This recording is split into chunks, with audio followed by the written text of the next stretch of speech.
ഇന്ന് എൻ്റെ ഒരു കുട്ടി ചട്ടിച്ചോറിൻ്റെ വീഡിയോ ആണ് കേട്ടോ. അപ്പോൾ ഞാൻ ഉള്ളത് കൊണ്ട് ഓണം പോലെ എന്ന് പറഞ്ഞ പോലെ ഒരു ചെറിയൊരു ചട്ടിച്ചോറാണ് തയ്യാറാക്കുന്നത്. അപ്പോൾ ആദ്യം ഞാൻ അതിലേക്ക് ചോറിട്ട് കൊടുക്കുകയാണ്. ചോറ് ഞാൻ കുറച്ചിടണുള്ളൂ, കാരണം നമ്മൾ ബാക്കിയുള്ളതൊക്കെ കൂട്ടി വരുമ്പോൾ വയറ് നിറയും.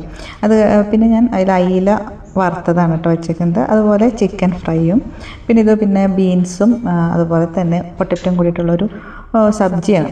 പിന്നെ മത്തി മുളകിട്ട മീൻകറി, ഇത് ഇവിടുത്തെ അമ്മ ഉണ്ടാക്കിയ അച്ചാറാണ് കേട്ടോ, മാങ്ങഞ്ചി കൊണ്ട്.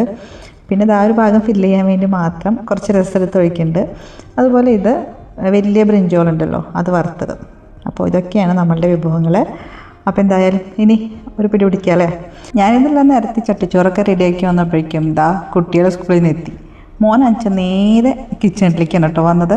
അപ്പോൾ അവൻ ഞാനിത് ചെയ്യാനായിട്ട് ചട്ടിച്ചോറ് എന്ന് പറഞ്ഞിട്ടിരിക്കുകയായിരുന്നു. ഞാൻ പറഞ്ഞു തരില്ല മോനെ, കാരണം ഈ ചട്ടി അടക്കം അവന് ഇങ്ങനെ ആക്കി കൊടുത്തു കഴിഞ്ഞാൽ തിരിച്ചാൽ ചട്ടി അതുപോലെ തന്നെ കിട്ടും എന്നുള്ള കാര്യത്തിൽ എനിക്ക് വളരെയധികം സംശയമാണ്.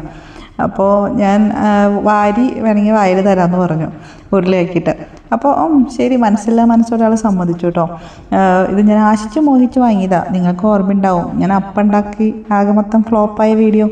അപ്പോൾ ആ ഒരു അപ്പം ഉണ്ടാക്കാനുള്ളൊരു ചട്ടി ഉണ്ടല്ലോ, അതെന്തായാലും ഞാൻ ഇങ്ങനെ യൂസ് ചെയ്ത് കുറച്ച് നാൾ കഴിഞ്ഞ് വീണ്ടും ഒന്ന് നമുക്ക് അപ്പം ഉണ്ടാക്കി നോക്കാമെന്നുള്ള ഇതിലാണ് ഇരിക്കണേ. കുറച്ച് നാൾ അതിന് റെസ്റ്റിംഗ് പീരീഡ് കൊടുക്കാം. അപ്പം ഞാൻ ആദ്യം കഷ്ണങ്ങളൊക്കെ നീക്കി ചുരുള ഉരുട്ടാൻ പാകത്തിന് സ്ഥലമൊക്കെ ഉണ്ടാക്കിയിട്ടാണ് കേട്ടോ ചോറൊക്കെ മിക്സ് ചെയ്ത്. പിന്നെ ഞാൻ അതിന് എല്ലാത്തിനും കുറേശ്ശെ മിക്സ് ചെയ്തിട്ടാണ് ഓരോരോ ഉരുളാക്കി കഴിച്ചത്. എന്തൊരു ടേസ്റ്റാണെന്ന് അറിയാം ഇങ്ങനെ കഴിക്കുമ്പോൾ. ഫസ്റ്റ് തന്നെ ചോറിൽ കൈ വെച്ചൊക്കെ ഉണ്ടല്ലോ, എൻ്റെ സ്വർഗം കണ്ടു. നല്ല ചൂടായിരുന്നല്ലോ ചോറും കറികളൊക്കെ. എന്തായാലും പിന്നെ നല്ല അടിപൊളിയായിരുന്നു. ഞാൻ ഇടയ്ക്ക് കുട്ടികളിലും അയലും വെച്ച് കൊടുത്ത് അങ്ങനെ ഞങ്ങളുടെ ചട്ടിച്ചോറിനോടുള്ള കൊതി ഞങ്ങൾ തീർത്തു. അപ്പോൾ എന്തായാലും ഇത്രയേ ഉള്ളൂ കേട്ടോ. See you next video. Till then take care. By.